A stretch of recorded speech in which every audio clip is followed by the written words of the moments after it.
José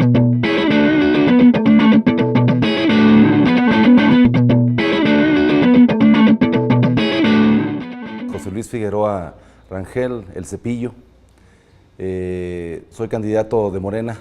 por el 4º Distrito Electoral. Antes de pasar a las propuestas, yo sí quisiera únicamente señalar que tenemos una situación extraordinaria en este país, una coyuntura histórica de grandes dimensiones y grandes posibilidades para impulsar un cambio, de tal forma que son posturas y propuestas. Y la postura principal tiene que ver con el asunto de una oposición urgente en este país que sea responsable, que tenga principios y que tenga ética.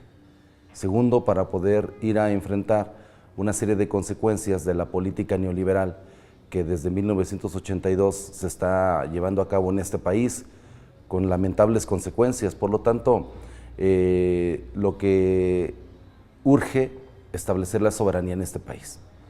Y el reclamo principal tendría que ir a la Cámara de Diputados federal a reclamar que sí seamos un poder de los tres en la separación de poderes para poder tener la representación popular legítimamente el Congreso de la Unión en su Cámara Baja. Nosotros hemos venido impulsando un proyecto alternativo de nación en Morena que Andrés Manuel López Obrador presentó en el 2006 y que en consecuencia de ello se ha venido buscando enriquecer, perfeccionar todo un planteamiento antineoliberal,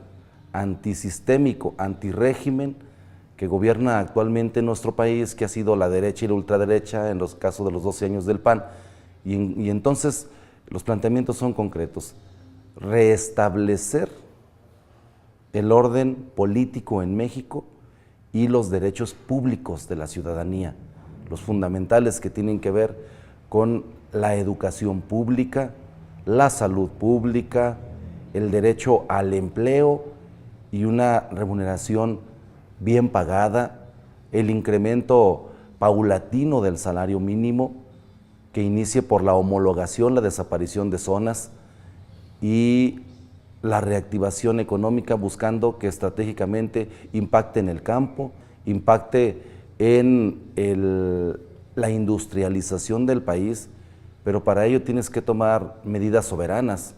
como discutir la conveniencia o no conveniencia de revisar, porque no se ha podido concretar la reforma energética, en el hecho es un fracaso,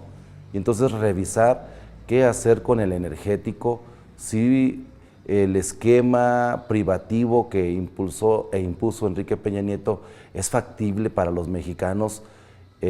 para el futuro de México, o se tiene que hacer nuevamente una revisión y explotar esa gran riqueza energética que tenemos en México y orientar los recursos primero hacia la estabilización del precio del petróleo, que debe ser algo urgente que se debe de hacer, y entonces tienes que entrar al escenario internacional. Hay otros elementos que tenemos que revisar respecto de la banca en este país y el tema que le preocupa fuertemente a la ciudadanía, la corrupción, la impunidad, y hoy que se ha incrementado los niveles de inseguridad, la preocupación nuevamente vuelve a ser la inseguridad que estamos viviendo en este pueblo mexicano, de tal forma que habremos de ir a llevar el debate respecto de qué es más conveniente, la seguridad policíaca, armada, de miles y miles y miles de activos en nuevas corporaciones policíacas, en el propio ejército, o impulsamos una inversión estratégica para la seguridad humana. Y en este sentido estamos hablando de priorizar la construcción, la reconstrucción del tejido social, y se requiere invertir salud, educación, cultura, deporte, el empleo es fundamental. Tenemos que reactivar la pequeña y mediana empresa en México. Tenemos que empezar a transformar nuestra materia prima, no únicamente exportarla o permitir que los extranjeros sean los que vengan y la aprovechen y la utilicen. Y en ese sentido, entonces, hay una gran agenda política en el país que tiene que ver todo centralmente en la soberanía perdida en México. La ciudadanía reprueba el actual sistema político de partidos. Está harta de lo que ve cada día y escucha: la corrupción y la impunidad. El acuerdo pragmático de las distintas fuerzas políticas partidarias en este país, en donde vemos con gran asombro cómo la izquierda ha acordado candidaturas comunes, coaliciones entre unos y otros, como si fuera lo mismo, olvidando sus plataformas, sus principios. Hay 3 nuevos, Morena es uno de ellos. Hay el derecho de la duda, por lo menos a mí me lo hace saber la gente, cuando conoce nuestro planteamiento, nuestra propuesta, nuestros documentos de campaña, y la gente concluye en que únicamente hay 2 posibilidades: la de seguir igual con los partidos tradicionales que únicamente van pragmáticamente por el poder, y la posibilidad que ofrece Morena en el planteamiento de un cambio en este país, de un régimen neoliberal en una competencia desleal globalizada en nuestro país, de nuestro país contra los países que sostiene tratados, y un proyecto alternativo de nación nacionalista, en donde el planteamiento es fundamental: explotar para los mexicanos las grandes potencialidades económicas, energéticas y de recursos que tiene este país en beneficio de los mexicanos. Construir una empresa competitiva, una industria competitiva, un campo competitivo, una educación competitiva, una salud en beneficio de la población mexicana, y entonces un gran pacto con la sociedad. Y está revisándolo la ciudadanía, se queda con el planteamiento, nos dan sus opiniones, encargan que no vayamos a ser corruptos, que no vayamos a darle la espalda al pueblo, que no nos vayamos a olvidar del pueblo cuando definen que nos van a dar el voto a Morena. Y entonces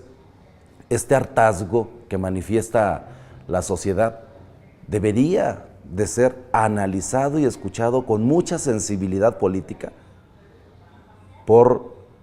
el actual sistema político en México. La consecuencia es muy grave. Estamos viviendo la fase terminal de un modelo económico, político y social capitalista, neoliberal, globalizado, que en México está en su etapa imperialista. La ocupación que estamos viviendo del capital extranjero, la ocupación militar que se empieza a aperturar para, en este caso, Estados Unidos, y el proyecto de bases militares para llevar a cabo el Plan Mérida y apoderarse de recursos muy importantes que tenemos desde este país hasta Colombia, se empieza a percibir dentro de las pretensiones de Enrique Peña Nieto. Y entonces es cuando el propio ciudadano nos dice: no, es que tenemos que sostener una esperanza en alguien. Y entonces vemos la posibilidad de sí acuerpar una causa que está planteando el Movimiento Regeneración Nacional, porque nos habla precisamente de regenerar este país, de cambiar este país a partir de la conciencia del pueblo y a partir de la participación en la representación popular de políticos y políticas con la voluntad y la disposición de luchar por el pueblo y no por intereses. Es que el agua debe ser un derecho humano. Ya está establecido en tratados internacionales, en legislación nacional, en propia legislación local. El agua debe de ser de todos los seres humanos, es un derecho que no puede ser privado. Y por eso sorprendió la iniciativa del Ejecutivo Federal cuando se presenta una nueva ley del agua que plantea la privatización de este recurso fundamental para la vida. Y entonces, al haberse detenido, yo creo que la siguiente legislatura llevará un gran trabajo sobre todo los de Morena. El bloque oficialista, si continúa el Pacto por México o una nueva versión del Pacto por México de acuerdo a la correlación de fuerzas políticas que se representen en el Congreso de la Unión, en la Cámara Baja, el que los de Morena sí vayamos a generar la consulta, el plebiscito, la opinión y la participación ciudadana. Nosotros habremos de ir no a luchar internamente a partir de la correlación de fuerzas representadas al interior de la Cámara de Diputados Federal. No, habremos de ir a desarrollar nuestra capacidad de convocatoria con el pueblo, nuestra capacidad organizativa con los sectores para poder incidir socialmente hacia las decisiones que vaya a tomar la Cámara Baja. Y entonces este tema es fundamental, porque hablamos de un agotamiento que existe y eso le preocupa a otros países, por eso han puesto el ojo en México, porque tenemos todavía una importante cantidad de este recurso para varias décadas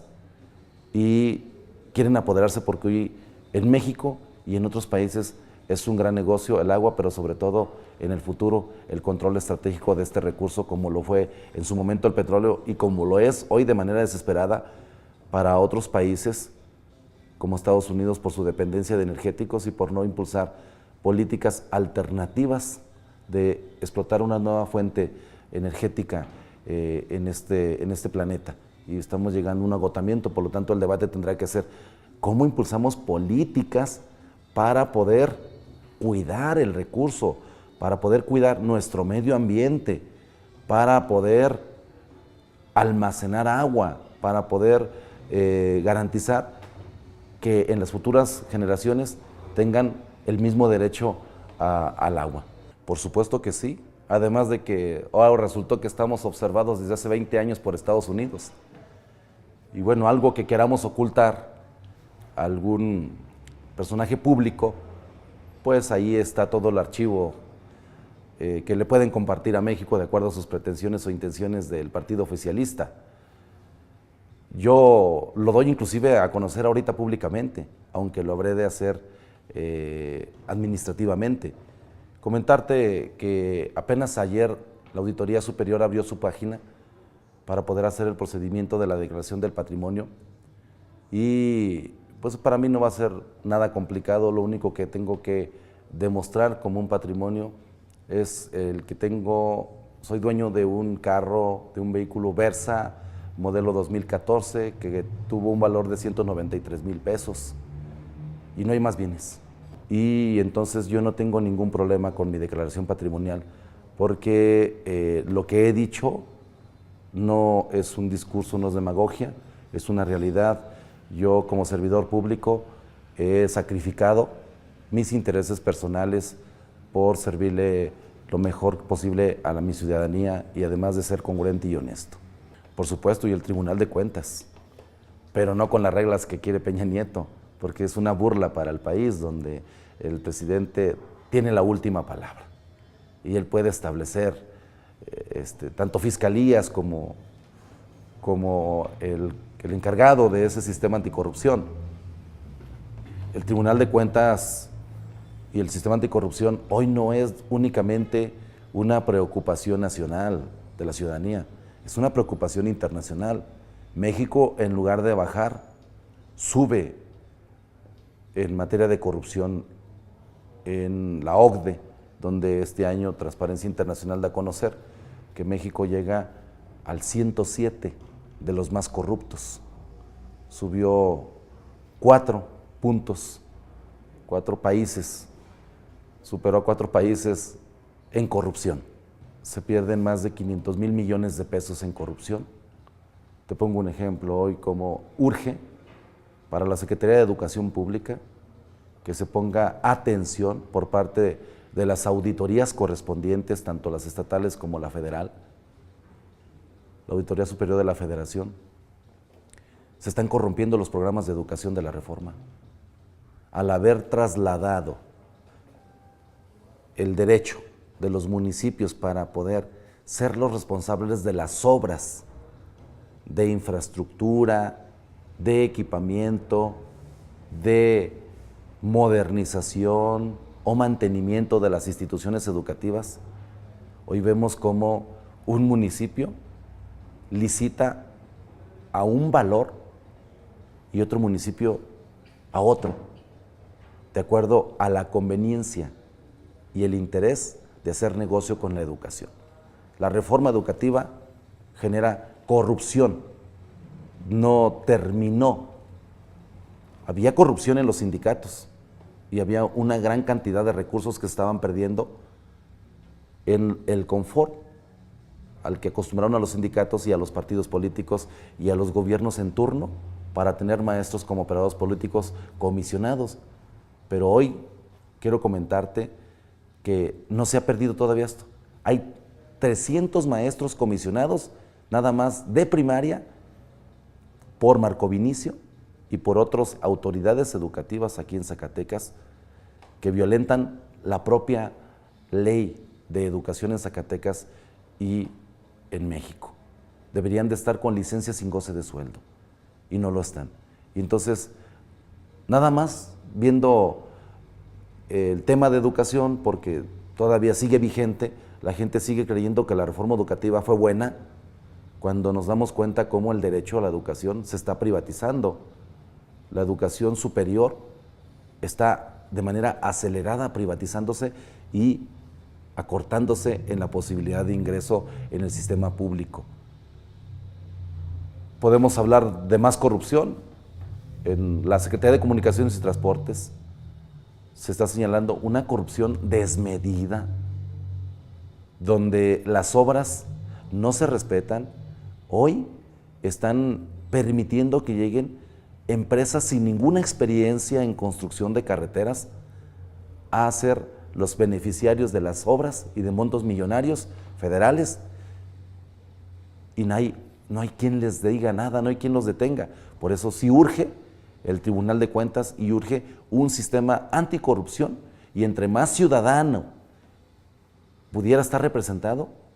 serían mayores garantías para los mexicanos de que el recurso público no se corrompa. Invitar a la ciudadanía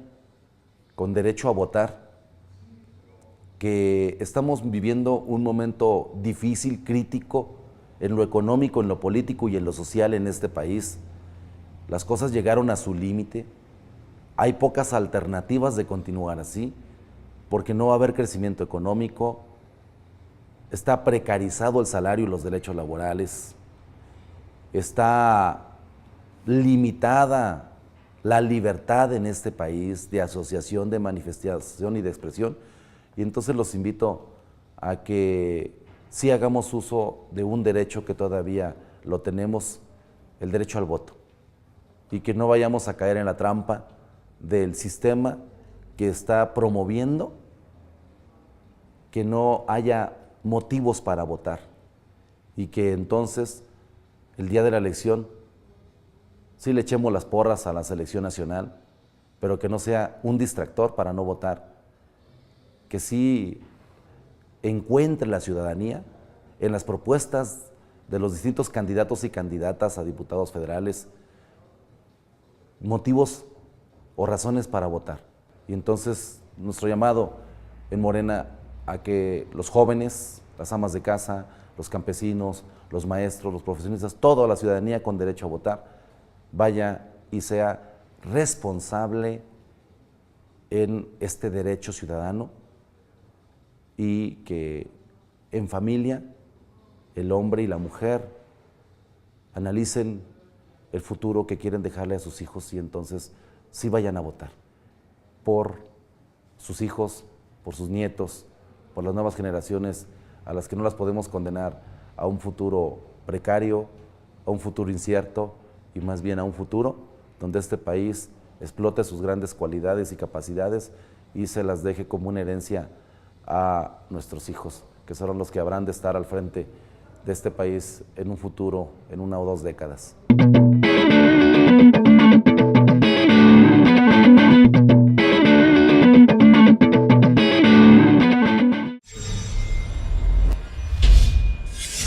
La Jornada Zacatecas TV, un espacio de libertad.